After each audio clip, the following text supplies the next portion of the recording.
दोस्तों,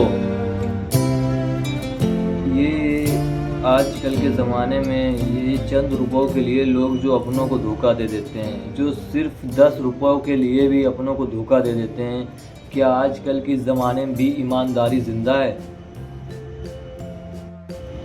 तो मैं आप लोगों को आज एक ऐसी दिल छू लेने वाली कहानी सुनाने जा रहा हूँ जो आप लोगों को इंसानियत पर दोबारा भरोसा करना सिखा देगी।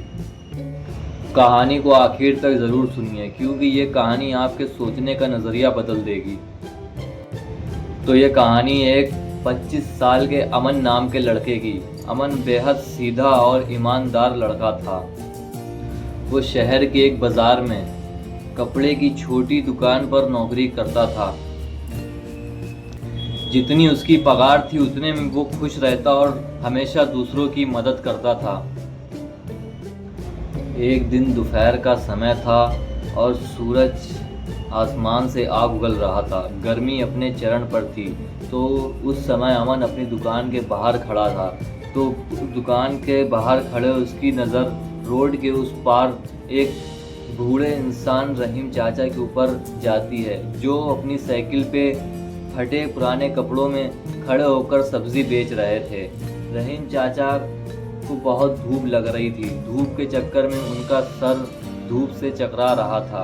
उनकी बहुत हालत ख़राब थी और बदकिस्मती से उनकी साइकिल की चैन भी टूट गई थी।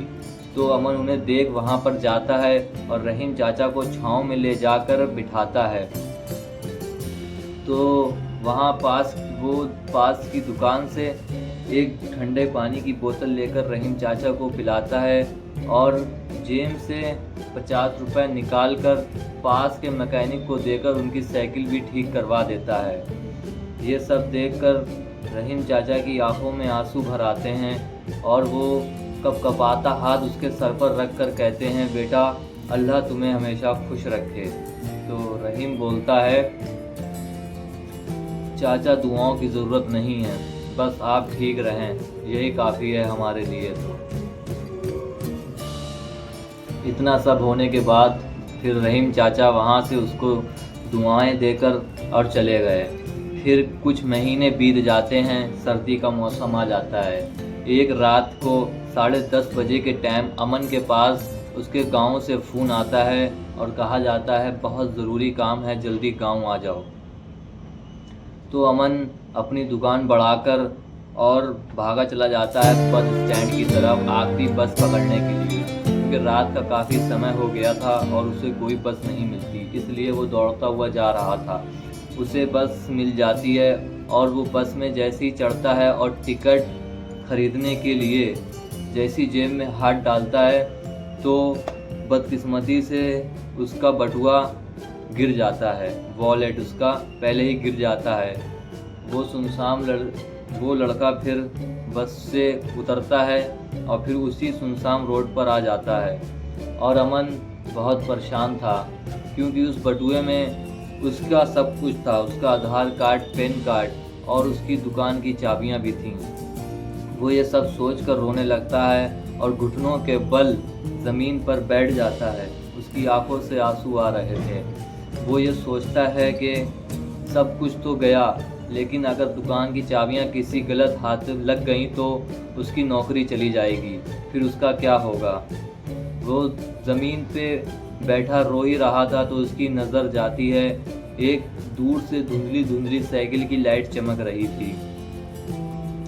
तो वो देखता है, वो लाइट हल्के हल्के पास आती है तो वो देखता है वो और कोई नहीं बल्कि जिसने उस मदद करी थी वो वही रहीम चाचा थे। तो वो देखता है और रहीम चाचा उससे सर पे हाथ रख के पूछते हैं, क्या हुआ मेरे बच्चे, बताओ मुझे। तो वो कहता है, चाचा मैं गांव जा रहा था, तो मैं भागता भागता जा रहा था, मेरी जेब से मेरा वॉलेट गिर गया, उसमें सब कुछ था चाचा, मेरी कमाई के पैसे भी थे, एक महीने की सैलरी थी मेरी, इसमें 5,000 रुपये थे, मेरे 5,000 रुपये भी गए और मेरे सब डॉक्यूमेंट भी गए और मेरी दुकान की चाबियां भी चली गईं। बोलता है, चाचा मैं तो बर्बाद हो गया। रहीम चाचा ये सब सुनकर मुस्कुराते हैं और अपनी फटी हुई जेब से उसका वॉलेट निकाल कर उसके हाथ पर रख देते हैं। जब रहीम देखता है कि ये तो उसी का वॉलेट है तो उसकी चेहरे पे मुस्कुराहट आ जाती है और फिर वो खुश हो जाता है। फिर रहीम चाचा ने अमन के कंधे पर हाथ रख के कहा, बेटा जब मैं मंडी से घर के लिए लौट रहा था तो ये बटुआ वॉलेट मुझे इसी सुनसान रास्ते पर पड़ा मिला। रहीम चाचा बोले, बेटा मैंने जब ये वॉलेट उठाया तो मैंने इसका लॉक खोल कर देखा। जब मैंने आधार कार्ड पर तुम्हारा फ़ोटो देखा तो मैं समझ गया, अरे ये तो उसी का वॉलेट है जिस फरिश्ते ने मेरी उस तपती धूप में मदद करी थी और मेरी साइकिल भी रिपेयर कराई थी। मैं उसी टाइम समझ गया ये उसी फरिश्ते का वॉलेट है।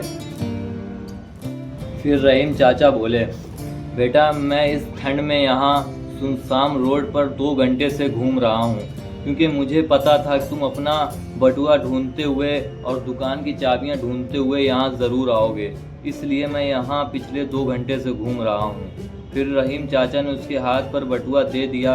रहीम ने उस बटुए से 1000 रुपये निकाल कर रहीम चाचा को देने की कोशिश की, पर रहीम चाचा ने उसका हाथ पीछे कर दिया। चाचा ने उसका हाथ पीछे कर बहुत अच्छी बात बोली। चाचा ने बोला, बेटा उस दिन तुमने 50 रुपये देकर मेरी साइकिल ठीक करा दी थी, अगर मैं ये तुम्हारे 5000 रुपये मार देता तो ये मेरी बदमाशी होती। चाचा ने कहा, बेटा ईमानदारी पैसे से नहीं इंसानियत से तोली जाती है। फिर चाचा बोले, बेटा तुमने मेरे साथ अच्छा किया और देखो अल्लाह ने तुम्हारे साथ अच्छा किया। अच्छाई का बदला अच्छाई मिलती है, ये याद रखना मेरी बात। दोस्तों सोचने वाली बात तो ये है कि रहीम चाचा ने उसके सारे पैसे लौटा दिए और 5000 रुपये में से 1 रुपया भी नहीं लिया और रहीम चाचा वो पैसे देकर मुस्कुराते हुए अपनी साइकिल लेकर उसी अंधेरे में चले गए और अमन वहाँ खड़े उन्हें देखता रहा। तो दोस्तों हमें इस कहानी से ये सीख मिलती है कि किसी की अच्छाई करोगे तो वो अच्छाई घूम कर वापस तुम्हारे भी काम आ जाएगी, इसलिए सबकी साथ में भलाई करना चाहिए। अच्छा सोचोगे तो अच्छा ही होगा, अच्छा सोचो और अच्छा होगा तुम्हारे साथ। तो दोस्तों अगर ये कहानी अच्छी लगी हो तो रहीम चाचा और अमन वाली, तो इससे कुछ ना कुछ तो सीख मिली जाएगी। इस वीडियो को अपने दोस्तों में अपनी फैमिली में शेयर करें और हमारे चैनल को सब्सक्राइब कर लें ऐसी कहानियाँ सुनने के लिए और ब्लॉग देखने के लिए। तो ठीक है, अब नई कहानी के साथ में मिलेंगे। चैनल को सब्सक्राइब कर लेना और भूलना मत, कहानियाँ सुनना और शेयर करना बिल्कुल मत भूलना। लाइक करना और कमेंट में अपनी राय ज़रूर देना। अगर रहीम चाचा की जगह आप होते तो क्या करते। मिलते हैं एक नई कहानी के साथ, जब तक के लिए बाय और सब्सक्राइब ज़रूर करना। बाय।